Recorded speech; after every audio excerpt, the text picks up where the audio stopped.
막부 시대 일본을 천하 통일한 사람이 도요토미 히데요시, 굉장히 유명한 사람이죠. 우리에게는 악당입니다. 원흉이에요. 임진왜란, 정유재란을 일으켰죠.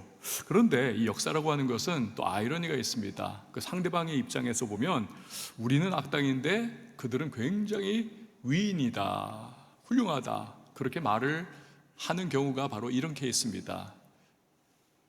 천하를 통일한 거 아닙니까? 일본, 그 막부 시대에 막 우죽순 있던 그것을 하나로. 이 사람이 원래는요, 별 볼 일 없는 미천한 집안 출신입니다. 친아버지가 일찍 돌아가셨어요. 어머니가 재혼을 했는데 나는 새아버지하고 사귀기 싫다, 그래가지고 청소년 시절에 가출을 해서 밖에서 그렇게 혼자 힘으로 살아갑니다. 바늘을 이렇게 팔면서 살았다고 해요. 이거 얼마나 힘겹게 어렵게 살았겠습니까? 그러다가 나중에 그가 그의 집안이 속해 있는 지역의 영주예요. 영주 오다 노부나가, 이 사람 밑으로 들어가서 거기서 가신 역할을 하면서 살아갑니다. 20대 초반에 이 도요토미 히데요시가 맡은 일은 진짜 변변치 않은 그런 하찮은 일이었다고 합니다. 주군인 오다 노부나가의 이 신발을 이렇게 늘 준비하고 대령하는 그 일을 했고, 또 이 노부나가가 말을 탈 때 말고삐를 이렇게 잡고 말을 데리고 와서 이렇게 모셔가지고 태워드리는, 이게 이 도요토미 히데요시의 일이었던 겁니다. 그런데요, 이 일에 정말 열심을 다했다고 합니다. 매일 새벽 3시에 일어나가지고 말 빗질 해주고 말 먹이를 주고 정말 말을 이렇게 쓰다듬으면서 돌봐주는, 또 신발도 아주 정성스럽게 이렇게 내놨다고 합니다. 심지어는요, 겨울에 신발 밖에 있으면 얼마나 꽁꽁 얼어붙어서 발 넣으면 막 동상 걸릴 것 같잖아요. 되게 춥지 않습니까? 우리 주군이 그래서는 안 되지. 그래가지고는 오다 노부나가의 신발을 자기 품에다 이렇게 가슴속에 넣어가지고는 체온으로 따뜻하게 이 보온을 유지를 해가지고는 딱 나오면 쫙 깔아들여가지고 언제나 따뜻한 신발을 신을 수 있도록. 오다 노부나가가 이거 참 이상했던 거예요. 아니, 전에는 늘 내 신발이 이렇게 차갑고 아주 그냥 발이 어는 것 같았는데 이게 어떻게 된 거냐 알아보니까 그런 일이 있었던 거예요. 그러면서 도요토미 히데요시를 눈여겨보기 시작했습니다. 근데 또 신기한 것은 다른 그 말을 다루는 사람들은 이 말들이요, 이 오다 노부나가의 말들이 싸납기로 아주 유명을 했다고 합니다. 말 안 듣고 막 이렇게 뒷발질하고 막 히힝거리면서 난리가 나는데, 이 도요토미 히데요시가 고삐를 잡고 오기만 하면 순둥이들처럼 이렇게 따라오면서 이렇게 아주 이렇게 말을 잘 듣더라는 것입니다. 그래가지고는 이 사람 이거 보통 아니다, 조금 더 뭔가 비중 있는 일을 맡겼답니다. 그것도 잘 해내더라는 거예요. 또 더 비중 있는 일을 잘해내고 나중에 이 오다 노부나가가 도요토미 히데요시를 자기의 오른팔로 그렇게 세웁니다.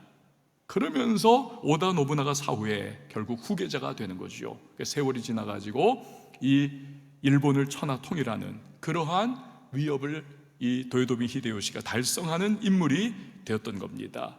여러분, 이 부하라고 하는 존재는요, 주군을 잘 만나야만 합니다. 주군 잘 만나면 이 주군이 승진도 시켜주고, 그리고 은사를 활용할 수 있고 꽃 피울 수 있는 곳에 탁 넣어주기도 하고, 자기 힘으로는 감당할 수 없는 어떤 일도 주군이 다 해결해 주기도 하고, 인생이 막 펼쳐지기도 하는 거죠. 여러분, 이게 군신 관계에서만 그렇습니까? 인간관계가 다 그렇지 않습니까?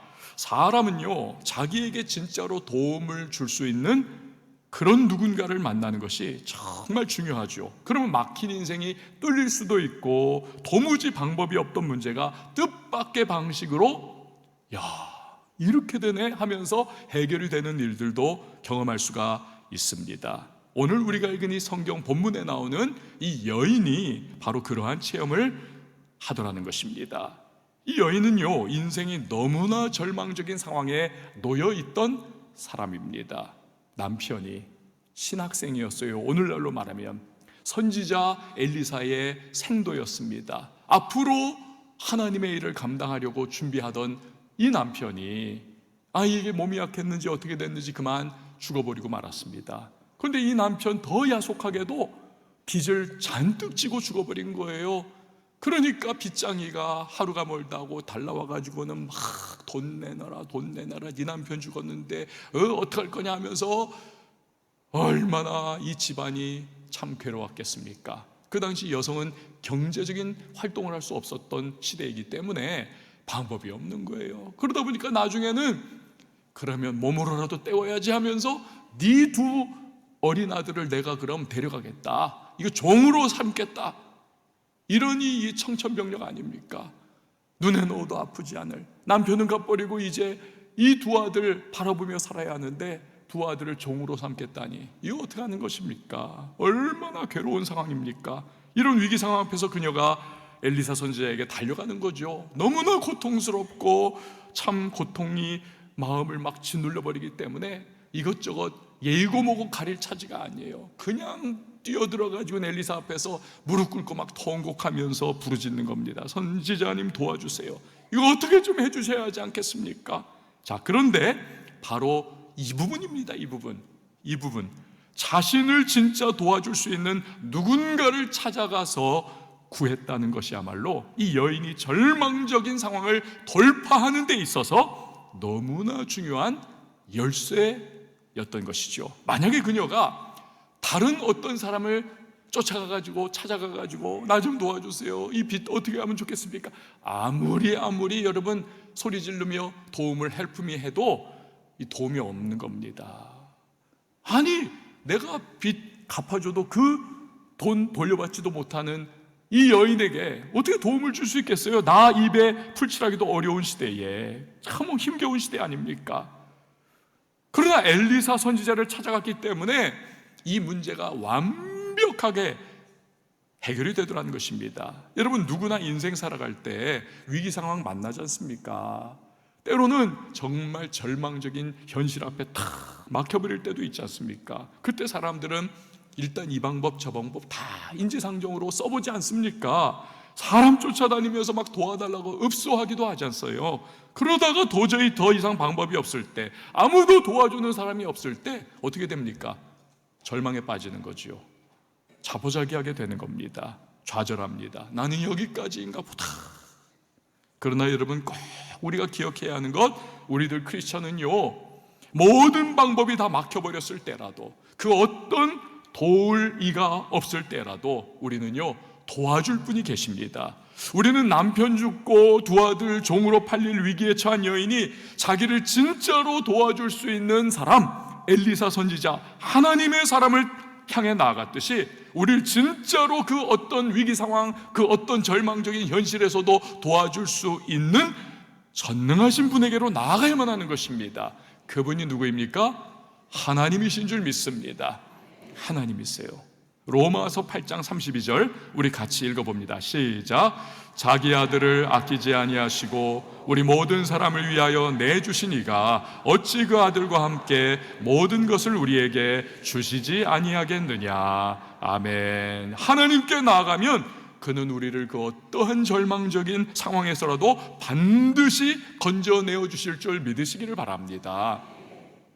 이 사실을 확실히 아는 사람은요, 그래서 자포자기하지 않습니다. 그런 사람에게는 우스갯소리와 같이 포기라고 하는 말은 배추를 셀 때나 필요한 말이 되는 거예요. 절대로 절망의 늪에 빠져 허울적거리지 않는 것입니다. 대신에 전능하신 하나님 앞에 기도로 달려가 부르짖게 되는 것입니다. 주님 나를 도와주세요. 주님 나를 붙잡아 주세요. 주님 은혜를 허락하여 주시옵소서. 기도하는 거예요. 그런데 여기서 한 가지 우리가 기억해야 할 것이 있습니다. 하나님은 그의 역사를 시작하실 때에 종종 내게 있는 것으로부터 시작하신다는 점입니다. 내게 있는 것으로부터. 저를 한번 따라해주세요. 내게 있는 것. 오늘 본문을 보니까 심각한 위기 상황에 빠져 부르짖는 여인에게 엘리사가 한 일이 바로 그거 아닙니까? 2절에 4절 우리 같이 읽어보시죠. 시작. 엘리사가 그에게 이르되 내가 너를 위하여 어떻게 하랴? 내 집에 무엇이 있는지 내게 말하라. 그가 이르되 계집종의 집에 기름 한 그릇 외에는 아무것도 없나이다 하니 이르되 너는 밖에 나가서 모든 이웃에게 그릇을 빌리라. 빈 그릇을 빌리되 조금 빌리지 말고 너는 내 두 아들과 함께 들어가서 문을 닫고 그 모든 그릇에 기름을 부어서 자는 대로 옮겨 놓으라 하니라. 아멘. 이 엘리사 선지자가 울부짖는 여인에게 아유 그래요, 너무 안 됐네요, 내가 도와줄게요, 걱정하지 마세요, 주여 하늘의 문을 열어 돈벼락을 이 모든 빚을 갚을 수 있도록 뿌려 주시옵소서, 이러지 않았다는 거예요. 이러지 않았다는 것입니다. 대신에 그녀에게 너가 조금이라도 가지고 있는 것이 네게 있는 것이 무엇이냐, 조금이라도 있는 게 뭐냐고 물은 거예요. 여러분, 사실 이 여인은요 가진 것이 없었습니다. 없었어요. 기름 한 그릇 있었지만 한 그릇이에요. 요만큼. 이까짓 게 내게 무슨 도움이 될까? 이 절망적 상황을 타게 하는데 무슨 일이 될까? 누구라도 똑같은 생각을 할 수밖에 없었을 겁니다. 그런데 그게 아니라는 겁니다. 엘리사 선지자는 바로 그녀가 가지고 있는 기름 한 그릇을 통해서 하나님의 역사가 시작되게 하더라는 것입니다. 그리고 이야기의 결말은 그대로 이루어지더라는 거예요. 그 기름 한 그릇을 통해서. 지난 금요일에 제가 이제 요즘에 좀 필요했는지 이게 성대도 나갔지만 이 요통이 또 찾아왔습니다. 그래가지고 이제 정형외과를 갔단 말입니다. 대기 시간에 이제 뭐 좀 읽을 거리가 없는가 해가지고 이렇게 둘러다 보니까 한 경제신문이 있었어요. 그래가지고 이렇게 쭉 펼쳐보는데 제 눈에 딱 들어오는 기사가 있었습니다. 제목이 뭐냐 하면 감옥에서 매일 14시간씩 코딩, 내 인생 바꿨지요. 감옥에서 매일, 지금 저 독방에 지금 있잖아요. 감옥에서 매일 컴퓨터 코딩, 그 프로그래밍 하는 거, 이거를 14시간씩 한 게 저 사람의 인생을 바꿨다는 겁니다. 그래서 제가 이걸 기사를 딱 제목을 보니까 이 직업병이 도졌어요. 야, 이거 설교 때 쓸 수 있겠다. 그래가지고는 그때부터 좀 자세히 읽어보기 시작을 했는데 이런 내용이었어요. 사진에 나온 이 제소자가 33살에 이름이 프레스턴 소프라고 하는 청년입니다. 프레스턴 소프. 근데 20대 초반 나이에 이제 돈 좀 벌겠다고 뭐 이제 알바를 뛰었겠죠. 해봤자 시급 뭐 10불, 12불, 뭐 13불 뭐 이런 거 아닙니까? 그러니까 이거 벌어가지고 언제 내가, 이래가지고는 이 사람이 손댄 게 뭐냐니까 마약 판매에 손을 댄 겁니다. 마약을 팔았더니 야, 이 일주일 만에 막 만불이 벌어지네요. 1,000만 원, 2,000만 원이. 그래 놓으니까 이게 막 그냥 더 여기에 열심을 냈습니다. 그러다가 경찰한테 그냥 잡혀가지고요 쇠고랑 차고 3년형을 받아가지고 감방에서 3년을 썩었어요. 나왔습니다. 출소. 이후에 뭐 해먹고 살까? 어디 그냥 또 카페 가가지고 알바하든지 뭐 점없는 노릇하려고 하다 보니까 시급이 이게 벌던 그 마약상 하던 그 액수가 개념이 있잖아요. 이건 도저히 못하겠더라는 거예요. 또다시 어둠의 길로 빠져서 마약상을 하기 시작했습니다. 엄청 또 벌고 있는데 이게 또 잡혀버린 겁니다. 그래가지고는 이번에는요 15년에서 30년형을 때려받은 겁니다. 완전히 멘붕이 된 거예요. 내 인생의 황금기를, 이거 15년에서 30년을 내가 깜빵해서 이렇게 썼겠구나. 내 인생이 완전히 날아가는구나. 내게 미래가 있을까? 그래가지고는요 이 사람이, 여러분, 희망을 잃어버리면은, 절망에 사로잡히면 막 나가지 않습니까? 그 감옥에서 완전히 문제아가 되어버리고 말았습니다. 재소자들 두들겨 패고 맨날 싸움하고 교도관한테 대항하고, 그래가지고 그냥 엄청나게 독방에 혼자 그렇게 던져 넣어서 거기서 혼자 지내는, 이 감옥에서 제일 고통스러운 게 독방 아닙니까? 혼자서 그냥 거기서 24시간 365일, 이거 너무 괴로운 거 아니에요? 인간관계 완전 차단, 외로움. 그런데요 그렇게 고통스럽게 감방 생활을 하는데 그러던 중에 코로나19 팬데믹이 딱 터져버리면서 새로운 완전히 그러한 세계가 펼쳐졌지 않습니까? 인터넷으로 모든 것을 다 하는, 온라인으로 모든 것을 다 하는, 그러면서 대학 수업들도 다 온라인으로 막 수강할 수 있게 됐지 않습니까? 그런데 이 재소자로 지금 이 청년이 그 깜빵에 있는데 대학을 들어가지는 않았지만 대학 그 강의는 들을 수가 있단 말입니다. 온라인으로 들어가 가지고는 그걸 막 이렇게 저렇게 시간 때우려고 막 이렇게 이것저것 하여튼 듣다 보니까 갑자기 자기 흥미에 쏙 들어오는 게 있더라는 거예요. 코딩, 컴퓨터 막 프로그래밍 하는 거. 그래가지고 내가 그러면 한번 이걸 배워보자. 근데 너무 짝짝 닮았더라는 거예요. 머리가 좀 있었나 봅니다. 그래서 막 여기 빠져들어가가지고 이 청년이 생각을 딱 먹게 돼요. 그래, 내가 앞으로 4년도 남았다. 4년도. 벌써 한 10년 지나간 거예요. 깜빵에서 4년도 남았다. 이거 내가 이 컴퓨터 코딩에 나의 한번 모든 에너지와 시간을 다 한번 다 쏟아 넣어보자. 갈아 넣어보자, 영혼을. 그러면 내가 출소 이후에 4년 후에 뭔가 그래도 인생 밥벌이는 제대로 할 수 있지 않겠는가, 직장생활 할 수 있지 않겠는가. 그때부터 하여튼 4년 동안 하루에 매일 하루도 빠지지 않고 12시간에서 14시간을 그 컴퓨터 코딩에 매달린 거예요. 인터넷으로 막 그거 배우고 자기도 개발하고 막 그러면서 프로젝트를 자기가 내기도 하니까 그게 채택이 되기도 하고, 심지어는 애플리케이션을 자기가 만들어가지고 그것이 이 앱 장터에 또 이게 출시가 되기도 하고 막 그런 일이 생기는 거예요. 그러면서 이 청년이 그 3년차 되었을 때에 그 당시 코로나가 확 하면서 재택근무 막 이런 게 막 되지 않았습니까? 그래가지고는 야, 재택근무, 원격근무, 그럼 나도 깜빵에서 근무할 수 있겠네. 그래가지고는 이 사람이요 여러 IT 회사들에게 자기 이력서를 막 보낸 거예요. 나 이러저러고 나의 뭐 업적은 이러저런 건데 문제는 내가 마약 그거 해가지고 내가 지금 깜빵에 있는 것입니다. 하지만 나에게는 꿈이 있고 당신 회사에 내가 이바지할 수 있고 내 실력은 이렇습니다. 이거 쫙 보냈더니 그 중에 한 회사에서 낙점을 해버린 거예요. 당신 우리가 쓰겠습니다 해가지고 깜빵에서 정직원 채용이 되었어요. 그래가지고는 지금 이미 돈 많이 벌고 있습니다. 앞으로 수감생활 1년 더 남았다는 것입니다. 1년 더 남았어요. 여러분 한번 생각을 해보십시오. 이 청년의 인생이 이 절망의 늪에서 빠져나온 것이 어떤 한 누군가가 막 한 번 도움의 손으로 이 사람에게 그냥 가만히 있는데 확 이 사람 어떻게 해가지고 이 사람이 빠져나온 게 아니라는 거죠.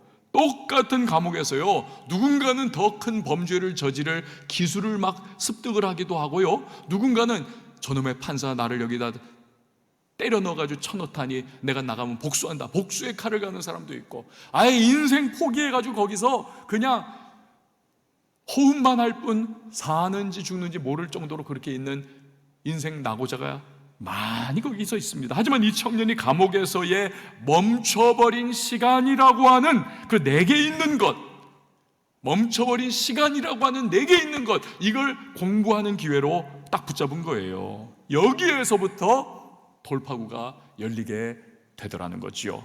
여러분, 우리도 그렇습니다. 제 아무리 형편이 어렵고 절망적이라 할지라도 잠잠히 우리가 삶의 주변을, 내 인생의 여러 행간들도 살펴보면 반드시 내게 있는 무언가가 있게 마련인 것입니다. 어떤 분에게는 건강은 무너졌지만 나를 사랑하는 가족이 내게 있는 것이에요. 어떤 분에게는 사업은 무너졌지만 사업의 관계 속에서 맺은 좋은 인맥은 살아있을 수 있습니다. 어떤 이에게는 돈은 떠나갔지만 건강은 있을 수가 있습니다. 어떤 이에게는 아무것도 정말 없는데 꿈이 있을 수가 있습니다. 소망이 있을 수가 있습니다. 시간이 있을 수가 있습니다. 인생이 있잖아요. 선한 일을 할 수 있는 손이 있습니다. 무엇보다도 금보다 귀한 믿음이 있습니다. 또 기도에 무릎이 있는 것입니다. 할렐루야. 다 우리가 찾아보면 없지 않습니다. 내게 있는 것이 있습니다.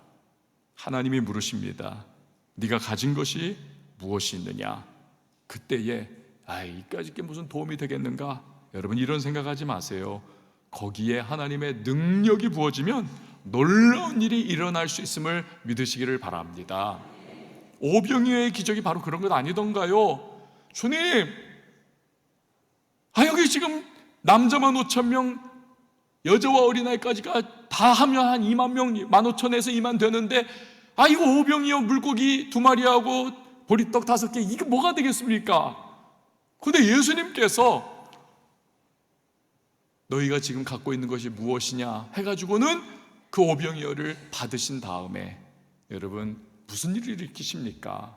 그들이 가지고 온 그 어린아이의 점심 도시락, 빡빡한 그 도시락 가지고 남자만 5천 명, 여자와 아이들까지 치면 15,000에서 2만 명을 먹이시는 놀라운 주님의 능력과 주님의 역사를 일으켜 내시지 않습니까? 바로 그런 겁니다, 여러분. 사랑하는 여러분, 지금 내게 있는 것을 절대로 무시하지 마시기를 바랍니다. 거기에 하나님의 능력이 부어지고 하나님의 역사가 부어지면 그 내게 있는 것을 통하여 놀라운 돌파의 역사가 일어남을 여러분 꼭 믿으시기를 바랍니다. 여인에게 기름 한 그릇밖에 없다는 말을 들은 선지자 엘리사, 근데요 아주 이상한 주문을 합니다. 이웃들에게 가가지고 여인아, 빈 그릇을 다 빌려라. 조금 빌리지 말고 최대한 많이 빌리세요. 그리고 거기 갖고 있는 기름을 그 한 그릇이다 했잖아요. 그 그릇들에 다 부으세요. 그럼 채워지게 될 겁니다. 왜 엘리사 선지자가 이런 넌센스 같은 황당한 주문을 했을까요? 전에 제가 캐나다 토론토에 부흥회를 갔을 때입니다. 그 교회에서 차 타고 한 1시간쯤 가면 그 유명한 나야가라 폭포가 있어요. 나야가라 폭포가. 그 먹기 싫은 나이가 정월이 되면은 이제 또 한 살 더 먹지 않습니까? 그래서 교민들이 늘 그 나야가라 폭포 가가지고 소리를 지릅니다. 나야가라! 이러면 소리를 지른단 말이에요. 제가 그 나야가라 폭포를 가보니까 와, 진짜 영상으로 TV에서 보던 거와는 완전히 다릅니다. 훨씬 더 압도적이고 웅장하고요. 이게요 진짜 물이 쏟아지는데 제가 인터넷 검색을 한번 해봤습니다. 이 도대체 물이 얼마나 쏟아지는가, 이게 어마어마한 물이. 그랬더니 1초에, 1분 아닙니다, 1초에 3,160톤의 물이 쏟아진다는 거예요. 이 나야가라 폭포에 1초에, 딱 1초에 똑딱 할 때 3,160톤. 그러니 여러분 1초가 아니라 1분, 1시간, 하루, 일주일, 한 달, 365일 쏟아지는 여러분 그 물의 양이 어마어마하지 않겠습니까? 여러분 지금 그 교회 들어오셔가지고 2층 지나서 3층 올라오실 때 그 벽에 이렇게 큰 영상으로 환영합니다 그런 것도 막 떠있는 그 영상 보셨잖아요. 거기서 나야가라 폭포 쫙 쏟아지는 거 보셨습니까? 제가 그 나야가라 폭포가 생각이 나가지고 우리 성도님들 지금 더위도 많고 힘드신데 올라올 저거라도 보면서 좀 마음이라도 시원하시게 하면 좋겠다 해가지고 그걸 띄워달라고 한 거예요. 근데 저거로도 담지를 못하는 겁니다. 진짜 보면 압도적이에요. 압도적. 근데 여러분 한번 생각해 보십시오. 나야가라 폭포에서 제아물이 어마어마한 양의 그 폭포수가 막 쏟아져 내린다 할지라도 우리가요 그릇을, 병을 준비해 놓지 않으면 그거 한 줌도 내 것이 못 되는 겁니다. 그 물이 다 나하고 상관이 없는 겁니다. 준비한 만큼, 딱 그만큼만 그 물 받을 수 있는 겁니다. 여러분, 전능하신 하나님의 능력의 역사는 나야가라 폭포와는 이건 비교도 할 수 없는 크고 위대한 겁니다. 하지만 내가 그 능력과 내가 그 역사를 받을 수 있는 만큼이 딱 정해져 있어요. 어떻게 정해져 있습니까? 내가 준비한 믿음의 그릇만큼 하나님의 그 어마어마한 능력과 역사를 내 것으로 취할 수가 있는 겁니다. 그래서 우리가 믿음의 그릇의 크기가 요만한 간장 그릇만 하다면 우리는 그 하나님의 압도적인 은혜와 능력과 역사를 우리는 요만큼밖에 누리지 못하는 겁니다. 우리의 믿음의 그릇의 크기가 이 밥그릇만 하면 그만큼 누릴 수 있고, 이만큼 세숫대야만 하면 그만큼 누릴 수 있고, 그러나 이 본당만큼 우리의 믿음의 크기가 활짝 열려 있으면 여러분 우리는요 이 본당만큼, 아니 그것을 넘어서는 초월적인 하나님의 능력과 하나님의 역사를 우리는 마음껏 누릴 수가 있는 것입니다. 할렐루야. 요즘에 여러분 세계 경제가 굉장히 불안하죠. 그러다 보니까 이 금값이 막 엄청 뛰고 있습니다. 덕분에 금을 많이 보유하고 있는 미국이나 독일이나 중국 같은 데는 지금 표정 관리하느라고 되게 힘들답니다. 그 미국의 연방준비제도 그 지하 창고에 금괴들이 어마어마하게 산더미처럼 쌓여 있거든요. 그거 아셨습니까? 이게 지금 값어치가요, 이게 말도 못합니다. 그런데 그런 나라들 아니라 그냥 우리가 좀 우습게 보는 나라들도 지금 굉장히 표정 관리하느라고 힘든 그런 나라들이 있대요. 금값이 뛰어가지고 너무 좋아가지고. 그 어떤 나라냐면 대표적으로 인도 같은 나라입니다. 인도 사람들 여러분, 여자들 그 장신구가 다 금 아닙니까? 인도 여러분 14억인가요? 인구가? 이 사람들이요, 별로 없는 것 같아도 이거 다 모으면 어마어마한 겁니다. 모으면 우리 IMF 때 금 모으기 해가지고 이거 탈출했잖아요. 어마어마한 거예요.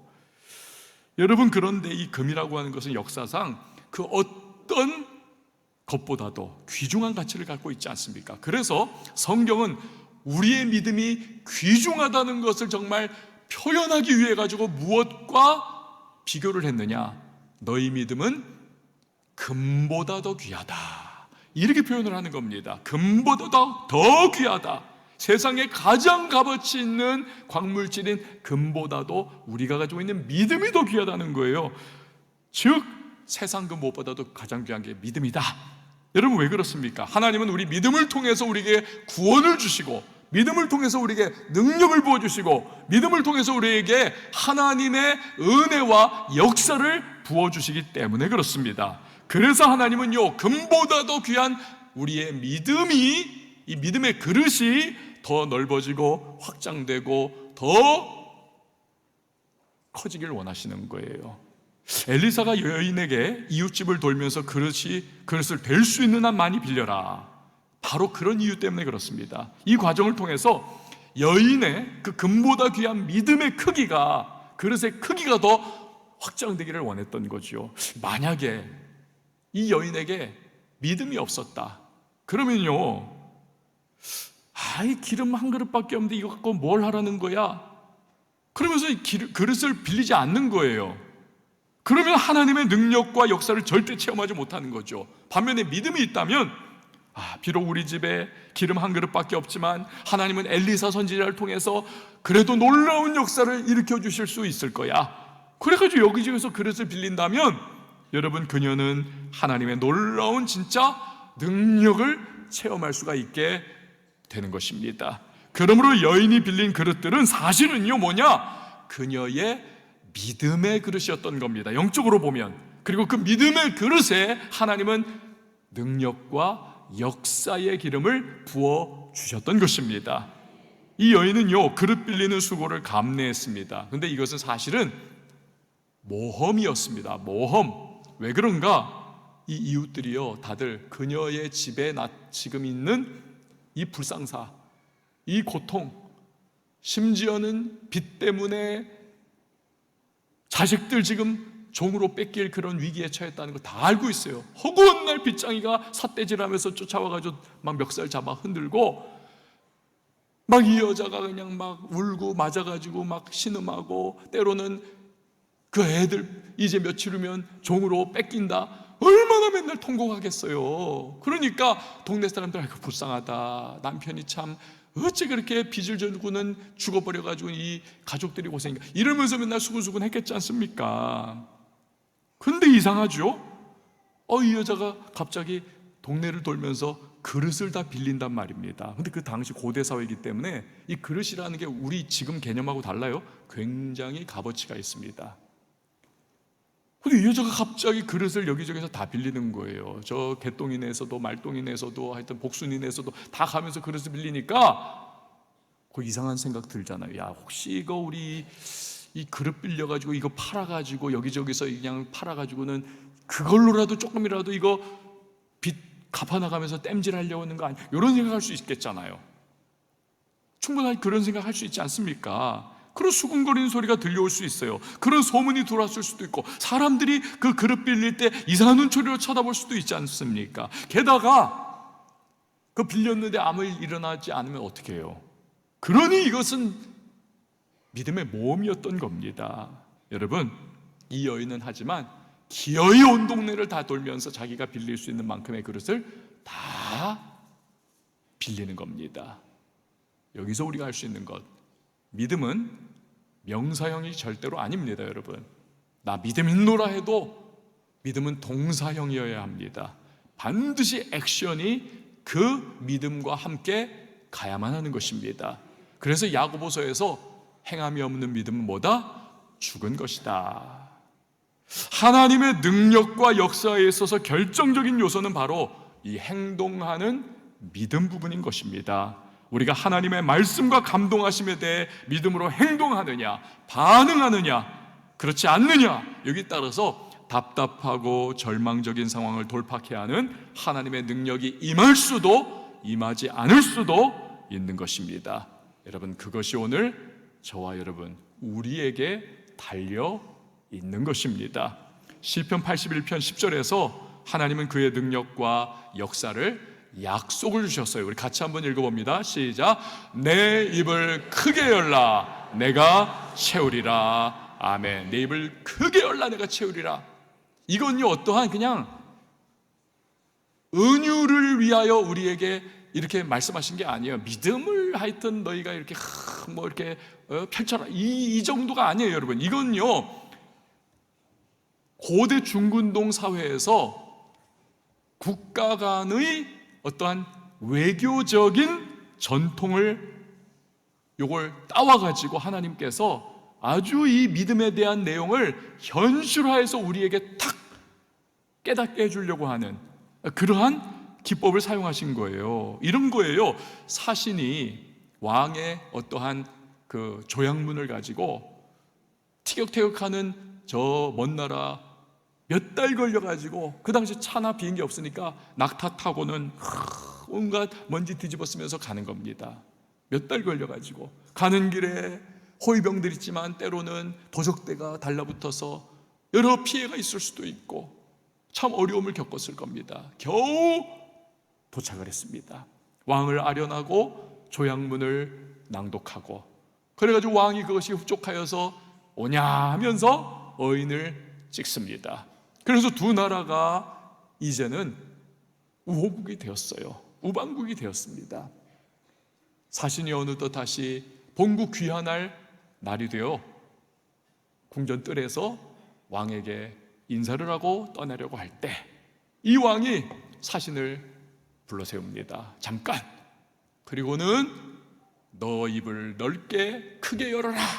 그러면 이 사신이 참새 새끼가 엄마한테 쫙 입 벌리는 것처럼 입을 최대한 벌리는 거예요. 그러면 수고했다, 오느라 고생했고 또 가야 할 길이 멀겠구나 하면서 그 입에다 황금 덩어리를 탁 보상 딱 해주는 의미로 넣어주는 겁니다. 바로 그 내용을, 이걸 딱 따가지고 하나님께서 우리에게 내 입을 크게 열라 내가 채우리라, 그것을 우리에게 강조를 해주시는 거예요. 여러분, 중요한 것은 무엇입니까?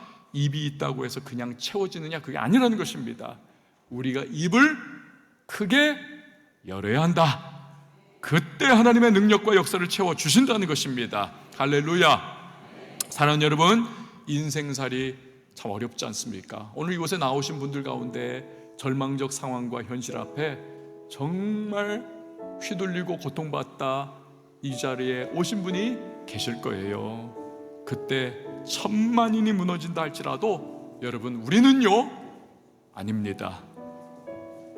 왜냐하면 우리에게는 그 모든 절망적인 상황을 돌파하도록 능력과 힘과 권세와 은혜를 부어주시는 하나님이 계시기 때문에 그렇습니다. 우린 그분께 나아가면 되는 것입니다.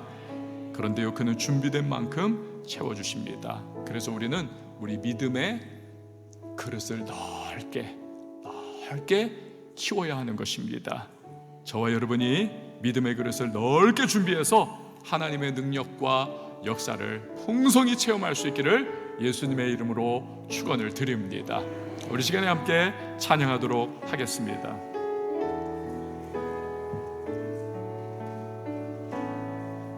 두려워 말라 너와 함께하며 놀라지 말라. 놀라지 말라. 나는 내 하나님 되리니. 무서워 말라. 무서워 말라. 내가 널 도와주리니. 너는 마음에 염려치 말라. 두려워 말라. 두려워 말라. 너와 함께함이니. 놀라지 말라. 나는 내 하나님 되리니. 무서워 말라. 무서워 말라. 내가 널 도와주리니. 너는 마음에 염려치 말라. 내가 너를 굳세게 하리라. 내 손으로 너를 꼭 붙잡아 주리라. 내가 너를 의롭게 함이니. 너는 마음에 염려치 말라. 두려워 말라.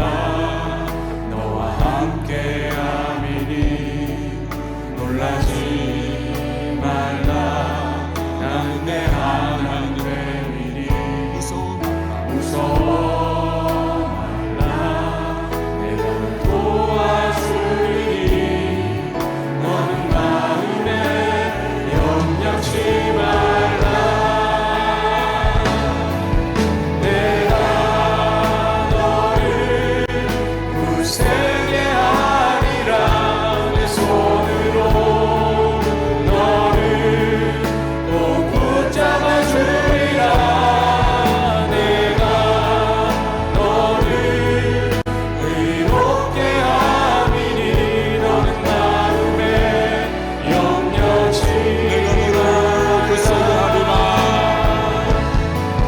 내가 너를 굳세게 하리라.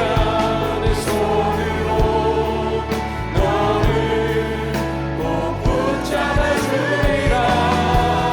내가 너를 의롭게 함이니. 너는 마음에 염려치 말라. 나는 너의 하나님이라. 하늘을 지은 창조주라. 땅의 소산을 베푸는 자. 나는 여호와니라. 나의 의로 부름 받은 자. 나의 찬송을 부르는 자.